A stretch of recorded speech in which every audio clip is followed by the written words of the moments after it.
àjọ tó ń rí sí ọ̀rọ̀ owó orí sísan nílẹ̀ Nàìjíríà ti ṣàlàyé ìgbésẹ̀ 9 tí àwọn ọmọ Nàìjíríà lè máa gbé láti ṣe ìṣirò owó orí tí wọ́n ń san fún ìjọba lọ́dọọdún.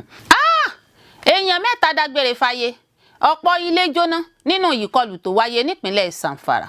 Èyí ni kókó ọ̀rọ̀ 10 àti ohun tó ṣokùnfà ìwọ́de ìfẹ̀hónúhàn tó ń wáyé lórílẹ̀‐èdè South Africa. Iléeṣẹ́ aṣojú Nàìjíríà ló gbé ìròyìn náà jáde. Àwọn ikọ̀ ológun dènà ìkọlù àwọn agbésùnmọ̀mí tó fẹ́ gbìyànjú láti jí àwọn arìnrìn-àjò Aadọjọ 150 gbé sá lọ nípínlẹ̀ Borno. Ipa wo ni ìdarapọ̀ Kwankwaso mọ́ ẹgbẹ́ òṣèlú ADC máa ní lórí ètò ìdìbò ọdún 2027? Ọ̀rọ̀ tún bá bòmí yọ lẹ́gbẹ́ òṣèlú PDP o. Àjọ INEC ṣe àyípadà orúkọ ìgbìmọ̀ aláṣẹ PDP sí igun tí Wike dìbò yàn lópin ọ̀sẹ̀ tó kọjá. Ìjọba ìpínlẹ̀ Plateau ti fi dá àwọn èèyàn ìpínlẹ̀ náà lójú pé kí wọ́n fọkanbalẹ, ìdájọ́ òdodo yóò wà fún àwọn tí wọ́n ṣe ìkọlù sí agbègbè Angwan Rukuba nípínlẹ̀ náà. Ilé ìgbìmọ̀ asòfin buwọ́lu ẹ̀yáwó bílíọ̀nù $6 $6 billion tí ààrẹ Tinubu béèrè fún láti yá fún lílò nílẹ̀ wa Nàìjíríà. Olórí Olúwaṣìndáráyọ̀ nínú ayé tèmi ni oníròyìn yín. Ẹ gbọ́ àtúpalẹ̀ àwọn ìròyìn náà lẹ́kùnrẹ́rẹ́. Ẹ káàbọ̀ sí ìkànnì Drive TV. Fún ìgbà àkọ́kọ́, ẹ gbìyànjú láti like, share, subscribe kẹ́ ẹ lè máa gbádùn wa lóòrèkóòrè. Àjọ tó ń rí sí ọ̀rọ̀ owó orí sísan nílẹ̀ wa Nàìjíríà ti ṣàlàyé ìgbésẹ̀ 9 tí àwọn ọmọ Nàìjíríà lè máa gbé láti ṣe ìṣirò owó orí tí wọ́n ń san fún ìjọba lọ́dọọdún. Ọ̀pọ̀ ọmọ Nàìjíríà tí wọ́n ń sanwó orí ni kò tíì láǹfààní láti ṣe ìṣirò bí wọ́n ṣe ń sanwó orí wọn gẹ́gẹ́ bí ìjọba ṣe là á kalẹ̀ títí di àkókò yìí. Gẹ́gẹ́ bí òfin owó orí tuntun ọdún 2025 ṣe là á kalẹ̀, gbogbo ọmọ Nàìjíríà tó ń san owó orí gbọ́dọ̀ máa ṣe ìṣirò owó orí tí wọ́n ń san lọ́dọọdún. Alága àjọ tó ń ṣagbátẹrù òfin owó orí tuntun náà lọ́dún 2025 tó ti di mínísítà abẹ́lé fún ètò ìṣúná báyìí, Táíwò Oyèdélé, ti sọ ṣáájú wípé àwọn ọmọ Nàìjíríà gbọ́dọ̀ ṣe ìṣirò bí wọ́n ṣe ń san owó orí lọ́dún tó kọjá títí di ọjọ́ 21 oṣù kẹta yìí. Oyèdélé ní àtàwọn òṣìṣẹ́ àti àwọn tó ń gba àwọn èèyàn ṣiṣẹ́ ló gbọ́dọ̀ ṣe ìṣirò owó orí tí wọ́n ń san fún ìjọba. Òfin owó orí tuntun náà sọ pé àwọn òṣìṣẹ́ kò gbọ́dọ̀ sọ pé ojúṣe àwọn ti tán lẹ́yìn tí ìjọba bá ti yọ owó orí nínú owó oṣù wọn. Báyìí ni ó ṣe lè ṣe ìṣirò owó orí tí òun san fún ìjọba. Àkọ́kọ́, mọ ìsọ̀rí owó orí sísan tí ó wà. Owó orí ọlọ́dani ní irúfẹ́ owó orí táwọn èèyàn ń san nípínlẹ̀ tí wọ́n ti ń ṣiṣẹ́ yàtọ̀ sí ìpínlẹ̀ abínibí wọn. Fún àwọn òṣìṣẹ́ tó ń gba owó oṣù, bí wọ́n bá ti sanwó fún wọn ní ìjọba ti máa ń yọ owó orí. Àmọ́ àwọn ìpínlẹ̀ máa ń fẹ́ káwọn èèyàn ṣe ìṣirò bí wọ́n ṣe ń sanwó orí láti lè ṣe àkọsílẹ̀ owó tí wọ́n ń san. Ó sì tún di dandan fáwọn oníṣòwò aládàáni náà láti ṣe ìṣirò owó orí wọn. Èkejì, gba nọ́mbà ìdánimọ̀ fún owó orí sísan rẹ̀. Àwọn tó bá fẹ́ ṣe ìṣirò owó orí tí wọ́n ń san gbọ́dọ̀ gba nọ́mbà ìdánimọ̀ fún owó orí sísan. Lórí ayélujára ni o ti lè rí káàdì owó orí sísan yìí gbà lórí ìkànnì àjọ FIRS. Ẹ̀kẹta, mọ iye owó oṣù rẹ lọ́dún. Àwọn tó ń sanwó orí gbọ́dọ̀ ṣe ìṣirò gbogbo owó tí wọ́n ń san lọ́dún. Àwọn irúfẹ́ owó bẹ́ẹ̀ ni owó oṣù àti owó àjẹmọ́nú, owó tó ń jáde níbi okòwò, owó tó ń jáde láti ibi iṣẹ́ aládàáni, èrè láti ara owó ilé gbígbà, owó láti orí èrè, owó orí lórí owó tó wọlé láti ilẹ̀ òkèèrè. Ìkẹrin, ṣe ìṣirò owó orí tí ò ń san. Ìṣirò owó orí tó ń san gbọ́dọ̀ ṣàfihàn gbogbo iye owó tó ń wọlé fún ọ tó fi mọ́ owó tí ìjọba ń yọ. Ó lè ṣe ìṣirò owó orí rẹ lórí ayélujára lórí ìkànnì àjọ tó ń rí sí owó orí sísan nípínlẹ̀ kọ̀ọ̀kan. Àwọn aráàlú ní láti tẹ̀lé ìlànà ìpínlẹ̀ wọn lórí ọ̀nà tí wọ́n lè gbà ṣe ìṣirò owó orí wọn. Àwọn tí wọ́n ń ṣe ìṣirò owó orí gbọ́dọ̀ sọ nípa iṣẹ́ wọn àti àtúpalẹ̀ gbogbo owó tó ń wọlé fún wọn. Ìkarùn-ún, gba ìrànwọ́ lórí owó orí sísan. Lábẹ́ òfin owó orí tuntun ọdún 2025, àwọn tó ń sanwó orí lè rí ìrànwọ́ gbà lórí owó ilé tí wọ́n ń san. Owó ìrànwọ́ náà lè tó 500,000 tàbí ìdá 20% owó ilé tí wọ́n ń san níwọ̀n ìgbà tí wọ́n bá lè ṣàfihàn rìsíìtì tí wọ́n fi sanwó. Ìkẹfà, fi ìṣirò owó orí rẹ ránṣẹ́ kíákíá. Nǹkan tó wà nínú òfin owó orí tuntun 2025 ni pé gbogbo èèyàn ní láti máa ṣe ìṣirò owó orí wọn kó tó di ọjọ́ 21 tó jẹ́ ọjọ́ tó kẹ́yìn láti ṣe bẹ́ẹ̀. Àwọn tó bá kọ̀ láti ṣe ìṣirò owó orí wọn yóò san fáìnì àti àwọn owó míì. Àwọn aláṣẹ nípa owó orí gba aráàlú ní ìmọ̀ràn láti tètè ṣe ìṣirò owó orí kí ó má bàa nira fún wọn láti ṣe. Ìkeje, àwọn nǹkan tí o nílò láti ṣe ìṣirò owó orí rẹ̀. Àwọn aráàlú tó bá ń san owó orí ní láti ní àwọn iye ìwé yìí láti ṣe ìṣirò owó orí wọn ní ìrọ̀rùn. Nọ́mbà káàdì owó orí sísan, káàdì ìdánimọ̀, ìwé tó ń ṣàfihàn owó tó ń wọlé, ìwé báǹkì lórí owó tó ń wọlé, àkọsílẹ̀ èrè okòwò, ẹ̀rí yíyọ owó nínú owó oṣù rẹ̀, ẹ̀rí sísan owó ilé, rìsíìtì owó orí sísan ti àtẹ̀yìnwá. Ìkẹjọ, lẹ́yìn tí o bá ti ṣe ìṣirò owó rẹ̀ tán, tí o bá ti ṣe ìṣirò owó orí rẹ̀, àjọ tó ń ṣàkóso owó orí nípìnlẹ̀ rẹ̀ yóò kàn sí ọ wípé o ti yege. Ìkẹsàn, ìdí tí o fi gbọ́dọ̀ ṣe ìṣirò owó orí rẹ̀. Ojúṣe rẹ ni láti ṣe ìṣirò owó orí rẹ̀ gẹ́gẹ́ bí ọmọ orílẹ̀-èdè Nàìjíríà. Yàtọ̀ fún pé o kò ní san fáìnì, ìṣirò owó orí ṣíṣe ni o lè fi gbaṣẹ́ lọ́dọ̀ ìjọba, ní àǹfààní sí ẹ̀yáwó, ṣètò àti gba físà àtàwọn nǹkan míì tó bá nílò níní ìwé ẹ̀rí owó orí. Èèyàn mẹ́ta dágbére fáyé. Ọ̀pọ̀ ilé jóná nínú ìkọlù tó wáyé nípínlẹ̀ Zamfara. Ó mà ṣe o, àwọn agbébọn ti ṣekú pa àwọn èèyàn 3 tí wọ́n sì tún dáná sun ọ̀pọ̀ ilé àti àwọn ibùdó ìtọ́jú ọkà sí lábúlé Dangoro níjọba ìbílẹ̀ Bungudu nípínlẹ̀ Zamfara. Agbẹnusọ fún iléeṣẹ́ ọlọ́pàá ìpínlẹ̀ náà Yazid Abubakar sọ èyí di mímọ̀ nínú àtẹ̀jáde kan tó jẹ́ gbígbé jáde síta lọ́jọ́ Ajé Monday. Ó sọ wípé ìkọlù náà wáyé lọ́jọ́ 28 oṣù kẹta ọdún 2026 ní déédéé aago 10 àbọ̀ alẹ́ nígbà tí àwọn ikọ̀ adìyàmọ́ra agbébọn tó ń dìyàmọ́ra ìbọn AK-47 ṣe bẹ́ẹ̀ ṣèkọlù sílùú Dangoro agbègbè Nauche. Gẹ́gẹ́ bí Abubakar ṣe wí, àwọn aṣèkọlù náà ya wọ ìlú tí wọ́n sì bẹ̀rẹ̀ sí ní ṣínà ìbọn bolẹ̀, dáná sun ọ̀pọ̀ ilé àti àwọn ibùdó ìtọ́jú ọkà. Lẹ́yìn tí wọ́n gba ìpè ìtanilólobó, àpapọ̀ ikọ̀ agbófinró ọlọ́pàá àti ikọ̀ fìjìláńtẹ́ gbéra lọ sí agbègbè ibi tí ìṣẹ̀lẹ̀ náà ti wáyé. Ikọ̀ aláàbò gbéná wojú àwọn agbébọn náà, kojú ìjà ìbọn kóra wọn tí wọ́n sì ṣàṣeyọrí nípa dídènà ìkọlù wọn, èyí tó mú káwọn ọ̀daràn ọ̀hún ná pápá bora wọnú igbó lọ pẹ̀lú ọgbẹ́ ọta ìbọn. Ó ṣe ní láàánú pé èèyàn 3 pàdánù ẹ̀mí wọn lákòókò ìṣẹ̀lẹ̀ náà tó fi mọ́ ọmọ ẹgbẹ́ ẹ̀ṣọ́ aláàbò ìlú kan. Láfikún, èèyàn 5 fara gbọgbẹ́ ọta ìbọn nígbà tí àwọn 4 mìíràn sì farapa yánnayànna. Ó sọ wípé àwọn agbébọn tún sọná sí ọ̀pọ̀ ilégbèé, àwọn ibùdó ìtọ́jú ọkà, ìtọ́jú oúnjẹ pamọ́ sí àti àwọn nǹkan ọ̀sìn tó fi mọ́ àwọn ewúrẹ́. Abubakar tún ṣàlàyé pé gbogbo àwọn olùfarakásá ló ti jẹ́ gbígbé lọ gba ilé ìwòsàn ìjọba àpapọ̀ Federal Medical Center Gusau níbi tí wọ́n ti ń gba ìtọ́jú lọ́wọ́. Abubakar tún sọ wípé kọmíṣánná ọlọ́pàá Ahmad Muhammad fi dá àwọn aráàlú lójú ìfarajìn iléeṣẹ́ ọlọ́pàá nípa dídáàbòbò àwọn ẹ̀mí àti dúkìá. Ó rọ àwọn aráàlú láti ṣe sùúrù, kí wọ́n ṣe jẹ́jẹ́, kí wọ́n sì wà lójú lalákànfin sọ̀rí, kí wọ́n sì tẹ̀síwájú láti máa fọwọ́sowọ́pọ̀ pẹ̀lú àwọn àjọ elétò ààbò nípa pípèsè àwọn àlàyé àti ìtanilólobó tó tọ́ lásìkò. Èyí ni kókó ọ̀rọ̀ 10 àti ohun tó ṣokùnfà ìwọ́de ìfẹ̀hónúhàn tó ń wáyé lórílẹ̀‐èdè South Africa. Iléeṣẹ́ aṣojú Nàìjíríà ló gbé ìròyìn náà jáde. Iléeṣẹ́ aṣojú ilẹ̀ Nàìjíríà ní orílẹ̀‐èdè South Africa ti sọ̀rọ̀ lórí ìwọ́de tó ń wáyé tako àwọn ọmọ Nàìjíríà ní orílẹ̀-èdè náà. Iléeṣẹ́ aṣojú Nàìjíríà náà ti gbé ìkìlọ̀ àti ìmọ̀ràn oníkókó 10 síta fáwọn ọmọ Nàìjíríà tó ń gbé nílẹ̀ South Africa torí ìwọ́de tó ń wáyé. Gẹ́gẹ́ bí ìròyìn tó ṣáájú jáde, ohun tó fa rògbòdìyàn náà ló ní í ṣe pẹ̀lú bí wọ́n ṣe fi aṣáájú ẹ̀yà Ìgbò kan jẹ lẹ́kùn Eastern Cape. Nínú àtẹ̀jáde tí iléeṣẹ́ aṣojú Nàìjíríà tó wà nílẹ̀ South Africa fi síta lọ́jọ́ Ajé Monday tó pe àkórí rẹ̀ ní ìmọ̀ràn fáwọn ọmọ Nàìjíríà tó ń gbé nílẹ̀ South Africa, ló ti rọ̀ wọ́n láti mú ètò ààbò wọn ní pàtàkì kí wọ́n máa ṣọ́ra ṣe lásìkò pákànlèkè náà. Bákan náà ló tún rọ̀ wọ́n láti máa fojú sọ́rí nígbà gbogbo, ṣe ìrìnkèrindò wọn ní ìwọ̀ntúnwọ̀nsì, kí wọ́n sì mú àdínkù bá ìbáṣepọ̀ wọn pẹ̀lú àwọn èèyàn tí wọn kò mọ̀. Iléeṣẹ́ aṣojú Nàìjíríà náà tún rọ̀ àwọn ọmọ Nàìjíríà láti forí ara wọn pamọ́ fún ìgbà díẹ̀, kí wọ́n máa bọ̀wọ̀ fún òfin, kí wọ́n sì tún bọ̀wọ̀ fún àṣà àwọn ọmọ onílùú. ìlú. Àwọn ọmọ orílẹ̀-èdè Nàìjíríà yìí sì tún ni wọ́n gbà níyànjú láti yàgò kétékété sí ìwọ́de tàbí ìfẹ̀hónúhàn, ìwà àṣekárìmí àti àṣehàn ní gbogbo ọ̀nà.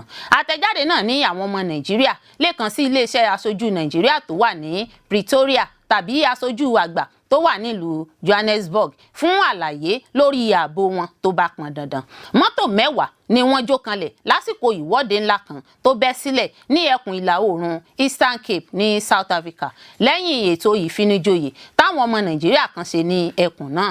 Bákan náà, ọmọ onílùú kan ní ọ̀kan nínú àwọn àjèjì gún òun lọ́bẹ tí òun sì fara gba ọgbẹ́ lásìkò ìfẹ̀hónúhàn ọ̀hún.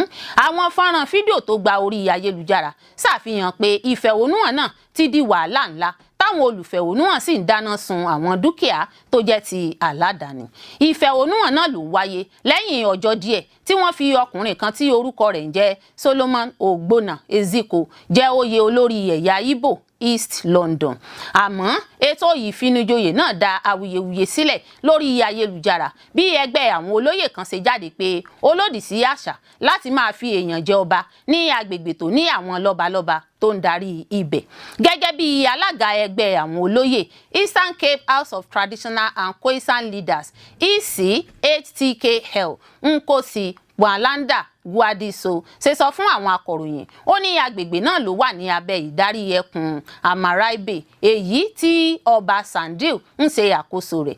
Iléeṣẹ́ ìròyìn orílẹ̀-èdè South Africa SABC sọ pé àwọn ẹgbẹ́ tí kìí ṣe ti ìjọba ní ìlú Kugumpo àtàwọn olùgbé Eastern Cape ni wọ́n ṣe ìfẹ̀hónúhàn náà tí wọ́n sì dí gbogbo òpópónà pa. Wọ́n ní iléeṣẹ́ tó ń rí sí ọ̀rọ̀ ìṣèjọba àtọ̀rọ̀ oyè tó fi mọ́ àwọn aláṣẹ agbègbè náà ti bu ẹnu àtẹ́ lu ìgbésẹ̀ náà. Ọmọọba Santi Sekawu tó wá láti ìdílé oyè Amato sọ pé níṣe ló yẹ kí wọ́n lé gbogbo àwọn tó lọ́wọ́ lórí ọ̀rọ̀ oyè jíjẹ náà. Bí ó ṣe sọ pé inú ń bí òun pé àwọn ọmọ Nàìjíríà lè wá láti máa wá pe ara wọn ní orílẹ̀-èdè míì. Zoli Williams tó jẹ́ alákòóso iléeṣẹ́ tó ń rí sí ọ̀rọ̀ oyè ní Eastern Cape sọ pé iléeṣẹ́ náà kò lọ́wọ́ nínú fífi àwọn ènìyàn ilẹ̀ òkèrè jẹ oyè ní ẹkùn náà. Èyí ló ń wáyé lẹ́yìn tí ẹgbẹ́ àwọn ọmọ Nàìjíríà tó wà ní South Africa ń gbìyànjú láti ṣàlàyé ohun tí jíjẹ ọba Nàìjíríà ní East London túmọ̀ sí gan-an. Wọ́n ní oyè náà kàn jẹ́ láti gbé àṣà ilẹ̀ Nàìjíríà lárugẹ láàrin àwọn ọmọ Nàìjíríà tó ń gbé nílẹ̀ òkèrè lásán ni àti pé kò ní nǹkan kan ṣe pẹ̀lú ìlànà oyè jíjẹ orílẹ̀-èdè náà. Ààrẹ àwọn ọmọ Nàìjíríà tó wà ní South Africa Nwobi Smart sọ fún iléeṣẹ́ ìròyìn SABC pé ẹni tí wọ́n fi jẹ oyè náà ló máa ń dàbí alárinà láàrin ìjọba àti àwọn ọmọ Nàìjíríà tó ń gbé orílẹ̀-èdè náà. Ó ní tí ìjọba bá fẹ́ bá àwọn ọmọ Nàìjíríà sọ̀rọ̀ tàbí tí èèyàn kan bá ṣe àṣemáṣe láàrin wọn, ẹni tó jẹ́ olóyè yìí ló máa jẹ́ alárinà láti yanjú ọ̀rọ̀ bẹ́ẹ̀. Ikọ̀ ológun dènà ìkọlù àwọn agbésùnmọ̀mí tó fẹ́ gbìyànjú láti jí àwọn arìnrìn-àjò Àádọjọ 150 gbé sálọ nípínlẹ̀ Borno. Ikọ̀ ológun Operation Adenkai lọ́jọ́ Ajé Monday dènà ìkọlù àwọn agbésùnmọ̀mí Boko Haram lásìkò tí wọ́n ń sin àwọn arìnrìn-àjò lọ lójú ọ̀nà Buratai Kumuya nípínlẹ̀ Borno tí wọ́n sì dóòlà 150 àwọn aráàlú lákòókò náà. Ọ̀gá àgbà fétò ìròyìn àjọ Operation Adenkai ẹkùn àríwá ìlà oòrùn Lieutenant Colonel Sanni Uba sọ èyí di mímọ̀ nínú àtẹ̀jáde kan tó jẹ́ gbígbé jáde síta lásàálẹ̀ ọjọ́ Ajé Monday. Gẹ́gẹ́ bó ṣe wí, àwọn agbésùnmọ̀mí gbìyànjú láti jí ọ̀pọ̀ àwọn aráàlú tó fi mọ́ àwọn ọkùnrin, àwọn obìnrin àtàwọn ọmọ nínú ọkọ̀ 17 wọnú igbó lọ.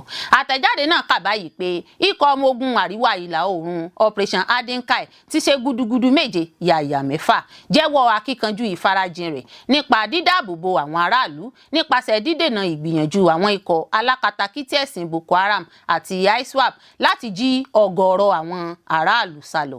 Ìṣẹ̀lẹ̀ náà ló wáyé ní nǹkan bíi aago 3 ọ̀sán kù ìṣẹ́jú 10 lọ́gbọ̀njọ́ oṣù kẹta ọdún 2026 nígbà tí ikọ̀ ọmọ ogun Operation Adenkai lábẹ́ Sector 2 tó jẹ́ dídarí lọ Dutse Kura ló dojúkọ ìkọlù lásìkò tí wọ́n ń sin àwọn aráàlú lọ lójú ọ̀nà Buratai kùmúyà.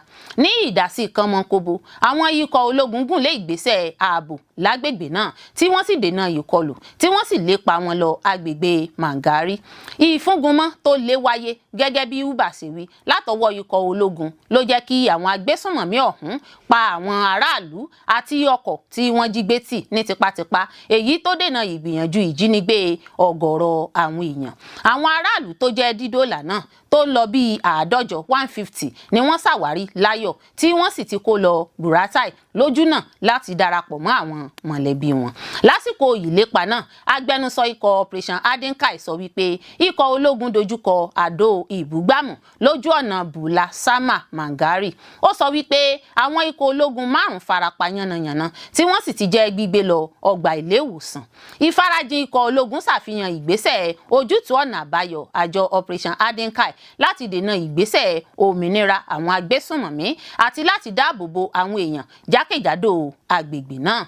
Gẹ́gẹ́ bó ṣe wí, àṣeyọrí iṣẹ́ ìdóòlẹ̀mí náà tọ́ka sí ìgbésẹ̀ wíwà lójúlá alákànfin sọrí, agbára ìdásí kánmọ́nkóbó àti wíwà níkàlẹ̀ ikọ̀ àjọ Operation Adenkai jákèjádò apá ẹkùn àríwá ìlà oòrùn.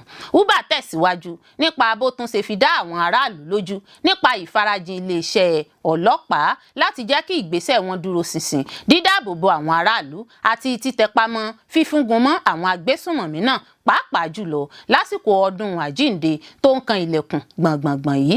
Ó sọ wípé iléeṣẹ́ ológun gbóríyìn fún ikọ̀ ọmọ ogun fún iṣẹ́ takuntakun wọn, ìfaradà. Ó rọ̀ wọ́n kí wọ́n tẹpámọ́ ìgbóguntì tako àwọn agbésùnmọ̀mí. Ipa wo ni ìdarapọ̀ Kwankwaso mọ́ ẹgbẹ́ òṣèlú ADC máa ní lórí ètò ìdìbò ọdún 2027? Gómìnà tẹ́lẹ̀ rí ní ìpínlẹ̀ Kano Rabiu Musa Kwankwaso ti di gbádàgbọ̀n rẹ̀ lọ́rẹ̀ẹ́ darapọ̀ mọ́ ẹgbẹ́ òṣèlú African Democratic Congress ADC. Ní ilé rẹ̀ tó wà ní ìlú Kano ní ayẹyẹ bó ṣe darapọ̀ mọ́ ẹgbẹ́ òṣèlú náà ti wáyé pẹ̀lú ọ̀pọ̀ àwọn alátìlẹyìn tí wọ́n tò síwájú ilé náà. Kwankwaso sọ fún àwọn alátìlẹyìn rẹ̀ náà láti rí i dájú pé wọ́n forúkọ sílẹ̀ pẹ̀lú ADC kí wọ́n sì rí i dájú láti gba káàdì ìdìbò ṣáájú ètò ìdìbò ọdún 2027. Ní ọjọ́ àìkú Sunday ni Kwankwaso kéde fífi ẹgbẹ́ òṣèlú NNPP sílẹ̀ tó sì ní ìgbésẹ̀ náà ń wáyé láti lọ darapọ̀ mọ́ ẹgbẹ́ mìíràn lójúnà àti mú àyípadà ọ̀tun bá Nàìjíríà. Ó ní àsìkò ti tó láti ṣiṣẹ́ pọ̀ pẹ̀lú ẹgbẹ́ òṣèlú míì lójúnà àti kojú àwọn ìpèníjà tó ń bá Nàìjíríà fínra àti láti pèsè ìṣèjọba rere fáwọn èèyàn. Bí ẹgbẹ́ òṣèlú ADC ṣe ń rẹ́sẹ̀ walẹ̀ sí i lágbo òṣèlú Nàìjíríà, Kwankwaso tó tún darapọ̀ mọ́ ẹgbẹ́ òṣèlú náà ní ìgbàgbọ́ wà pé ó máa ní ipa ńlá lórí ẹgbẹ́ náà. Onímọ̀ nípa òṣèlú Dókítà Kabiru Sufi sọ fún BBC Hausa pé ipa rẹ̀ ni pé ó máa jẹ́ kí ẹgbẹ́ òṣèlú ADC rí ìbò tó pọ̀ láti ìpínlẹ̀ Kano bó ṣe jẹ́ pé Kano ní ìbò táwọn aráàlú ń dì jùlọ ní Nàìjíríà ti máa ń wá. Sufi wòye pé Kwankwaso ní ipa tó pọ̀ nínú iye ìbò tí wọ́n dì ní ìpínlẹ̀ Kano níbi ètò ìdìbò ọdún 2023 tí òun nìkan sì ní ìbò tó lé ní mílíọ̀nù ní ìpínlẹ̀ Kano nìkan. Onímọ̀ náà ní òun gbàgbọ́ pé Kwankwaso àti gómìnà tẹ́lẹ̀ rí ní ìpínlẹ̀ Kaduna Malam Nasir El-Rufai máa ní ipa lórí ìdìbò tó máa jáde láti ẹkùn ìwọ̀ oòrùn àríwá Nàìjíríà lọ́dún 2027. Ṣáájú kí Tinubu tó gba ipò ààrẹ Nàìjíríà ní àhesọ tí ń lọ pé ó ṣeéṣe kí Kwankwaso darapọ̀ mọ́ ẹgbẹ́ òṣèlú APC. Níbi ìpàdé kan tí Tinubu àti Kwankwaso ṣe ní orílẹ̀-èdè France kí wọ́n tó búra wọlé fún Tinubu lọ́dún 2023 ní Tinubu ti sọ pé òun máa bá àwọn ẹgbẹ́ alátakò ṣiṣẹ́ pọ̀ tí ọ̀pọ̀ èèyàn sì ti rò pé Kwankwaso máa darapọ̀ mọ́ APC ni. Àmọ́ títí di àsìkò yìí Kwankwaso kò darapọ̀ mọ́ APC tí onímọ̀ òṣèlú Sufi sọ pé ìfàǹfà tó ń wáyé láàrin gómìnà ìpínlẹ̀ Kano Abba Yusuf lè wà lára ohun tí Kwankwaso kò ṣe darapọ̀ mọ́ APC. Ó wòye pé tó bá jẹ́ pé Kwankwaso àti Abba jọ lọ sí APC papọ̀ kò bá tún dára, àmọ́ ó máa nira fún Kwankwaso láti lọ APC lẹ́yìn tí Abba ti kọ́kọ́ darapọ̀ mọ́ APC. Láti ìgbà tí Kwankwaso ti kéde láti fi ẹgbẹ́ òṣèlú NNPP sílẹ̀ ní àwọn olólùfẹ́ gómìnà tẹ́lẹ̀ rí ní ìpínlẹ̀ Anambra Peter Obi ti ń wòye pé ó ṣeéṣe kó jẹ́ pé àwọn méjèèjì ló máa díje papọ̀ lọ́dún 2026 lábẹ́ àsíá ADC. Awuyewuye náà ti kọ́kọ́ bẹ̀rẹ̀ nígbà tí Peter Obi ṣe àbẹ̀wò sí Kwankwaso lásìkò ọdún ìtúnu àwẹ̀ tó kọjá níbi tí Peter Obi ti bá àwọn olólùfẹ́ Kwankwaso tó lọ bá sọdún sọ̀rọ̀. Láti ìgbà náà ni àwọn èèyàn ti ń rò pé ó ṣeéṣe káwọn àgbò olóṣèlú méjèèjì máa po nǹkan papọ̀. Obi àti Kwankwaso ni wọ́n díje dupò ààrẹ Nàìjíríà lọ́dún 2023 lábẹ́ ẹgbẹ́ òṣèlú ọ̀tọ̀ọ̀tọ̀. Peter Obi dupò ààrẹ lábẹ́ ẹgbẹ́ òṣèlú Labour Party nígbà tí Kwankwaso dupò ààrẹ lábẹ́ ẹgbẹ́ òṣèlú NNPP tí àpapọ̀ ìbò tí àwọn méjèèjì sì ní jẹ́ mílíọ̀nù 7.5. Àwọn onímọ̀ wòye pé tí àwọn méjèèjì bá jọ díje gẹ́gẹ́ bí olùdíje sípò ààrẹ àti igbákejì, ó ṣeéṣe kí wọ́n bá ààrẹ Tinubu àti ẹgbẹ́ òṣèlú APC wákò níbi ètò ìdìbò gbogbogbò ọdún tó ń bọ̀. Yusuf Tanko tó jẹ́ agbẹnusọ Obedient Movement ní Nàìjíríà sọ pé òun gbàgbọ́ pé àjọṣepọ̀ Kwankwaso àti Peter Obi ti ń rí àtìlẹ́yìn àwọn ọmọ Nàìjíríà. Ọ̀rọ̀ tún bá bòmí ìyọlẹ́gbẹ́ òṣèlú PDP o. Àjọ INEC ṣe àyípadà orúkọ ìgbìmọ̀ aláṣẹ PDP sí igun tí Wike dìbò yàn lópin ọ̀sẹ̀ tó kọjá.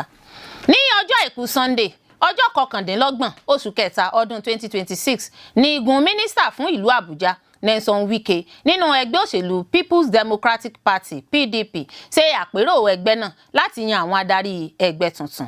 Níbi àpérò náà tó wáyé ní pápá ìṣeré Moshood Abiola tó wà ní ìlú Àbújá ni wọ́n ti kéde ìgbìmọ̀ ẹlẹ́ni 19 tí yóò máa darí ẹgbẹ́ òṣèlú náà. Gbogbo ìpínlẹ̀ káàkiri Nàìjíríà ní àwọn aṣojú PDP ní igun Wike ti balẹ̀ síbi àpérò náà láti yan àwọn aláṣẹ tuntun tó máa ṣe àkóso ẹgbẹ́ òṣèlú náà fún ọdún 4.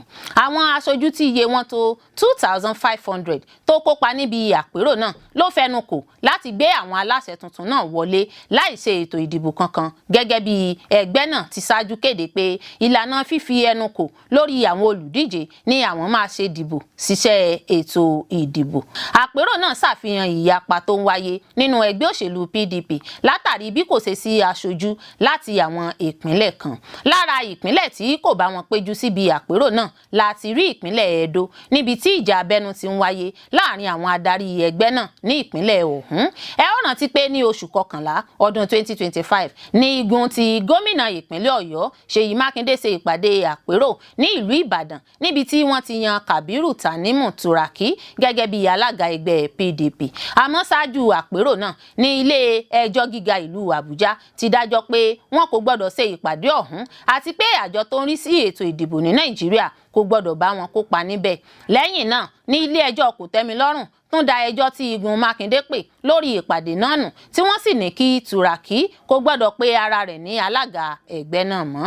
Àwọn ìgbìmọ̀ aláṣẹ PDP tuntun tí àjọ INEC ṣẹ̀ṣẹ̀ buwọ́lù báyìí ní Abdulrahman Mohammed gẹ́gẹ́ bí alága, igbákejì alága Gúúsù Aaron Chukwuemeka, igbákejì alága Àríwá Yusuf Arikunwe San, akọ̀wé àpapọ̀ Anyanwu Samuel, igbákejì akọ̀wé àpapọ̀ Kọ́láwọlé Ọlábísí, akápò Odeyemi Ọládìran, igbákejì akápò Ladomake, akọ̀wé owó Enyim Henry, igbákejì akọ̀wé owó Dókítà Grima Kyari, akọ̀wé àkóso ẹgbẹ́ Umar Bature, igbákejì akọ̀wé àkóso ẹgbẹ́ Efere Augustine, agbẹnusọ ẹgbẹ́ Jungudo Muhammed, igbákejì agbẹnusọ Egu Chidiebere, agbẹjọ́rò ẹgbẹ́ Kamaldeen Ajibade San, igbákejì agbẹjọ́rò ẹgbẹ́ Alius Uba, olùsírò owó Osuoha Donatus, igbákejì olùsírò owó Dókítà Àdàbà Yatu,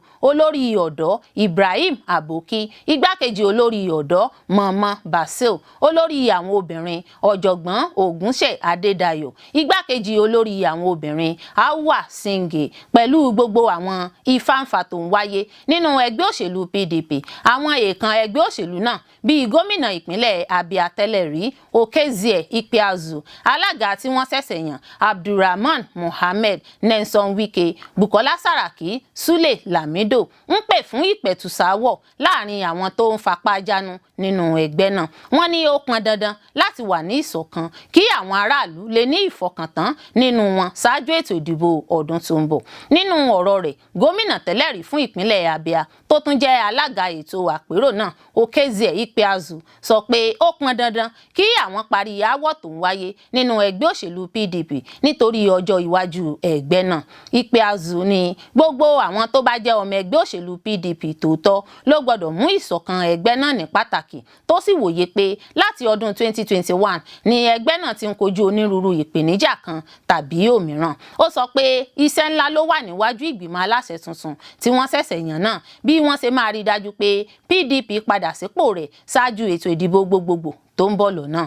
Bákan náà ni alága tí wọ́n ṣẹ̀ṣẹ̀ dìbò yàn Abdulrahman Mohammed sọ pé ohun tó máa jẹ́ àfojúsùn ìṣèjọba àwọn ni bí àlàáfíà ṣe máa padà sípò nínú ẹgbẹ́ náà. Ó ní ìdájọ́ ilé ẹjọ́ kòtẹ́milọ́rùn tó wáyé láìpẹ́ yìí kò túmọ̀ sí pé àwọn kan pàdánù, bí kò ṣe ìkẹ́kọ̀ọ́ ló jẹ́ fún gbogbo àwọn láti máa ṣe ohun tó tọ́ ní gbogbo ìgbà.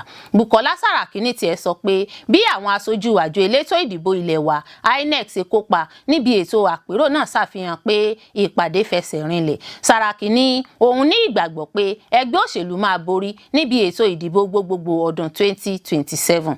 Nínú ọ̀rọ̀ tirẹ̀, Nyesom Wike gbóríyìn fún àwọn ọmọ ẹgbẹ́ PDP bí wọ́n ṣe ń rí dájú pé ẹgbẹ́ náà kò di ohun àtẹ̀mẹ́rẹ̀ lágbo òṣèlú.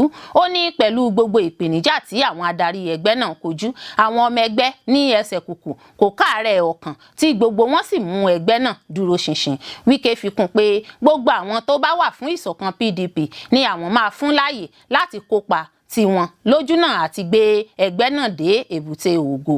Àjọ tó ń rí sí ètò ìdìbò Nàìjíríà INEC ti wá ṣe àyípadà sí orúkọ àwọn èèyàn wọn lójú òpó ayélujára lọ́jọ́ Ajé Monday 30 oṣù kẹta ọdún 2026. Wọ́n kó gbogbo orúkọ àwọn ìgbìmọ̀ aláṣẹ tí igun Wike yàn gẹ́gẹ́ bí ojúlówó aláṣẹ ẹgbẹ́ òṣèlú PDP dípò àwọn orúkọ èyí tó ti ṣáájú wà lójú òpó ayélujára àjọ náà.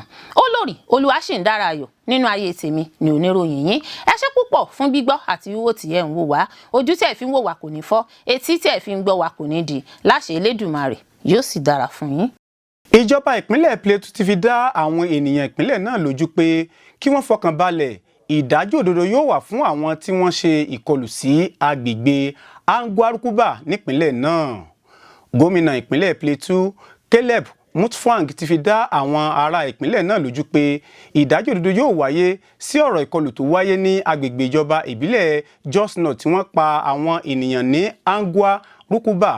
Ó wá kéde ìfìdímọ́lé láàrin wákàtí 48 48 hours jákèjádò ìpínlẹ̀ náà. Gómìnà náà ló ṣàbẹ̀wò síbi ìṣẹ̀lẹ̀ náà ní alẹ́ ọjọ́ Àìkú.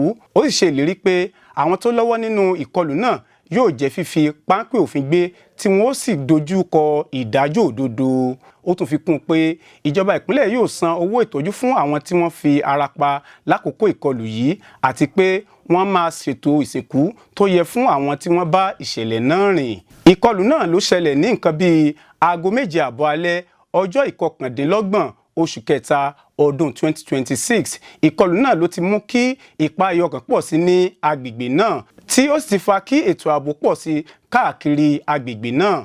Nínú fídíò kan tó káàkiri lórí ayélujára ni Mutfwang tí ó dúró lórí ọkọ̀ ayọ́kẹ́lẹ́ agbá ọta ìbọn dànù bulletproof bí ó ṣe ń bá àwọn ọ̀dọ́ tó ń bínú sọ̀rọ̀ ní èdè Haúsá. Ó sì bẹ̀ wọ́n pé kí wọ́n farabalẹ̀ fún ìjọba láti gbé ìgbésẹ̀ tó tọ́. Ó rọ àwọn aráàlú pé kí wọ́n má ṣe mú òfin lọ́wọ́ ara wọn. Ó sì fi dá wọn lójú pé àwọn agbófinró ń ṣe àmójútó agbègbè náà.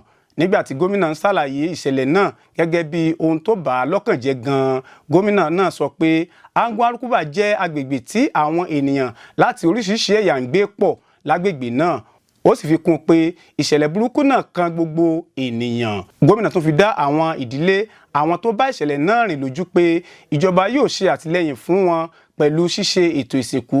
Wọ́n sì tún sọ pé ìjọba yóò san gbogbo owó ìtọ́jú ilé ìwòsàn fún àwọn tí wọ́n farapa níbi ìṣẹ̀lẹ̀ náà. Mutfwang tún sọ pé ìṣẹ̀lẹ̀ náà ti dé ti ààrẹ orílẹ̀-èdè yìí. Ó sì tẹnumọ́ pé àwọn ń sapá láti rí i dájú pé ìdájọ́ òdodo wà lórí ìṣẹ̀lẹ̀ yìí. Ilé ìgbìmọ̀ aṣòfin buwọ́ lu ẹ̀yáwó bílíọ̀nù $6 billion tí ààrẹ Tinubu béèrè fún láti yá fún lílò nílẹ̀ Nàìjíríà. Ilé ìgbìmọ̀ aṣòfin ti buwọ́ lu ìbéèrè ààrẹ Bọ́lá Ahmed Tinubu láti yá àpapọ̀ owó tó tó bílíọ̀nù $6 billion ìbuwọ́lù náà ló wáyé lẹ́yìn wákàtí mẹ́ta àti ààbọ̀ tí ààrẹ ilé ìgbìmọ̀ asòfin Godswill Akpabio ka lẹ́tà ààrẹ tó ń béèrè fún ìbuwọ́lù.